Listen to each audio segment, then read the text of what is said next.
সালামু আলাইকুম। সাম্প্রতিক সমন্বয়ক এবং তাদের একটা রাজনৈতিক দল উপলক্ষে কিছু কথা বলার জন্য আসলাম।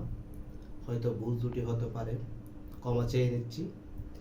কারণ হচ্ছে বৈষম্য বিরোধী ছাত্র আন্দোলনের যে এখন বর্তমান কমিটিটা হলো, তার পরিপ্রেক্ষিতে কিছু কথা বলার ছিল বটেই, সেজন্য কিছু কথা বলতে চাচ্ছি।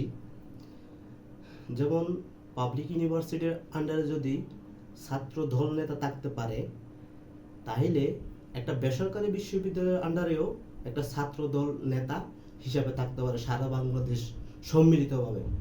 যেমন ঢাকা বিশ্ববিদ্যালয়কে রিপ্রেজেন্ট করে পুরা পাবলিক ইউনিভার্সিটি থেকে প্রাইভেট ইউনিভার্সিটি, কিন্তু তার পরিপ্রেক্ষিতে এটা না করে প্রাইভেট ইউনিভার্সিটির একটা আলাদা একটা কমিটি দেওয়া এবং বর্তমানে পাবলিক ইউনিভার্সিটির আন্ডারে আরেকটা কমিটি দেওয়া, আমি যেটা মনে করি ওইটাই হচ্ছে বেটার হবে।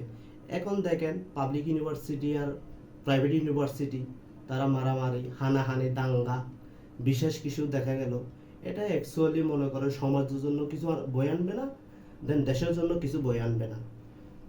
সেই জন্য এই কথাগুলো বলতে চাচ্ছি, ওটা বিবেচনা করে আপনারা প্রাইভেটকে একটু আলাদা চোখে না দেখে ওটা একটা কমিটি করে দেন, তাহলে এত দ্বন্দ্ব এত কিছু থাকবে না, তাহলে সম্মিলিতভাবে সব কিছু ঠিক হয়ে যাবে। আমার কথার মধ্যে যদি ভুল হতেও পারে, বা আপনারা আমার সাথে বেশিও বুঝেন, তারপরে বিক্ষিত আমি কিছু এই সামান্য কথাটুকু বললাম। আসসালামু আলাইকুম।